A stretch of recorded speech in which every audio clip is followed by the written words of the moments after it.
scrutiny of the alleged references to Muhammad in the Bible as a prophet, they absolutely have no relation to the Prophet of Muhammad, nor prophesy his coming. Muhammad is not mentioned in the Old Testament. Muhammad is not mentioned anywhere from Genesis to Revelation. Muhammad is God's true messenger. That's a joke.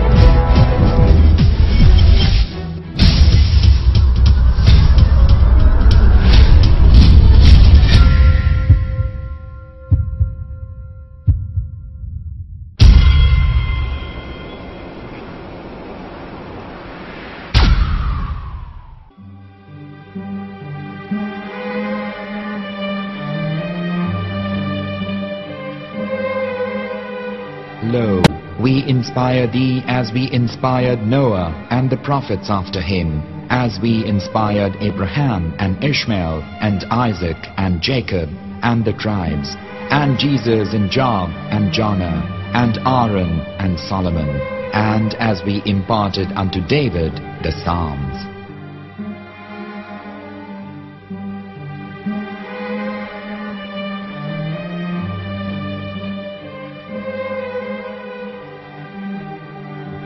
The verse we've just heard is from chapter 4 of the Quran.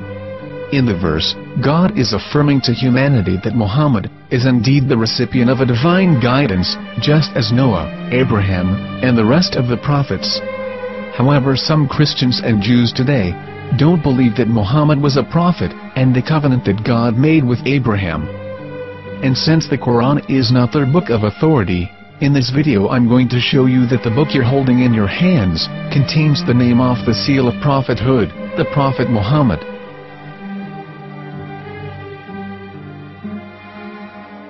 As known, the Old Testament was preserved in the Hebrew language.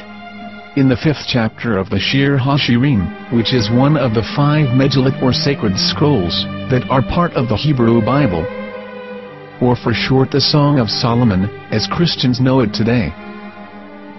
That chapter is discussing someone.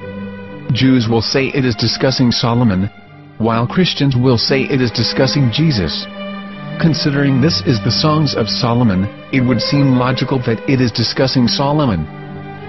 The verses, describing this mystery man, have the narrator's speech conjugated in the feminine, meaning it is a woman who is describing this man. So it is possible that it is one of Solomon's wives discussing her husband Solomon. However, Christians assert that Jesus is being discussed, and that the chapter is describing a man who was not yet alive at that point. A prophecy.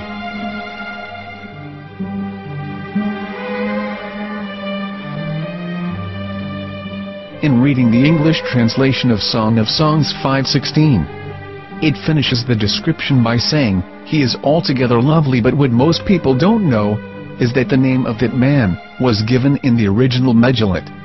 Here is verse 16, and how it is written in ancient Hebrew, before introducing the vowels, in the 8th century. From the Hebrew Bible, on scripturetext.com.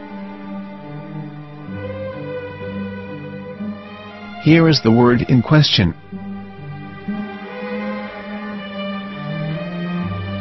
This word is made of 4 letters. Mem, Het, Mem, Dalet. Now when reading the word as it is written in its original form, with no vowels, it can be read as Muhammad, which is the name of the Muslim prophet, or as Mamad with no A after the H. According to Ben Yehuda's Hebrew English Dictionary, it is correctly pronounced as Muhammad, not Mamad. So how we're going to know for sure if it's pronounced as Muhammad, the Muslim prophet, or as Mamad, a random Hebrew word? The only way is to give the verse to a rabbi and say to him, "Please read." Here is the Song of Songs 5:16, and how it is read by a rabbi from a Hebrew Jewish site. Please notice, the im in Hebrew is a plural of respect. Hiko mamtakim vechullo Mahamadim ze dodi vezer'i benot Yerushalayim. Hiko mamtakim וכולו מחמד, מחמד, מחמד, מחמד, מחמד, מחמדים. זה דודי וזרעי בנות ירושלים.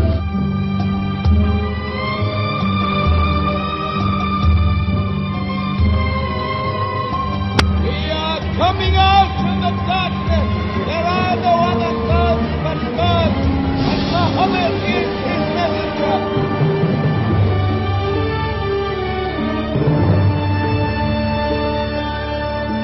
Let the world hear. חיכו ממתקים וכולו מחמדים. זה דודי וזרעי בנות ירושלים. חיכו ממתקים וכולו מחמד, מחמד, מחמד, מחמד, מחמד, מחמדים. זה דודי וזרעי בנות ירושלים.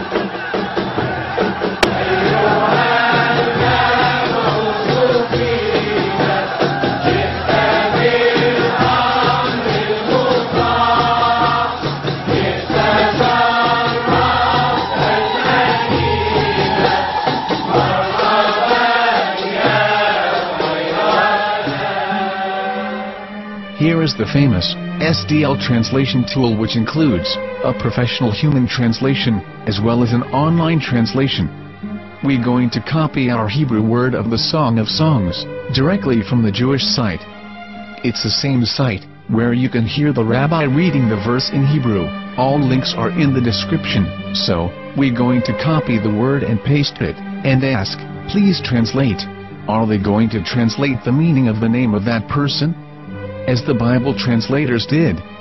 Which is the praised and the lovely one, or are they going to keep the name as it is? Well, see it yourself. Here is the World Lingo translator. The result is the same. It's Muhammad. You have no right. You have no right to translate names of people. Anybody. Your name should be retained. Mr. Black is Mr. Black, though he's white. You have no right to translate names of people. But they have been doing that. Muhammad ibn, they translated as altogether lovely. But the word Muhammad in the Hebrew language, the word Muhammad in the Hebrew language.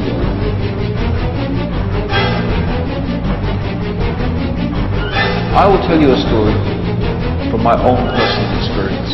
Years ago, I used to spend every Sunday afternoon in a place called Speaker's Corner. And in my years down there, I got to know a Jewish rabbi. He was a very nice man. He used to listen to me, and he was always very polite and talked about Islam in a very nice way. And one day, during one of our conversations, after some years, I thought that it was about time I should invite him to Islam. So I said to him, you know, my friend, we have been talking now for many years, and even you have admitted to me that Muhammad is a prophet. So why then do you not embrace Islam? He said to me, we Jews, we never change our religion. I said, but half of the rabbis of Medina became Muslim. He said, that is true, but still, we Jews never change our religion. I thought, what can I say to him?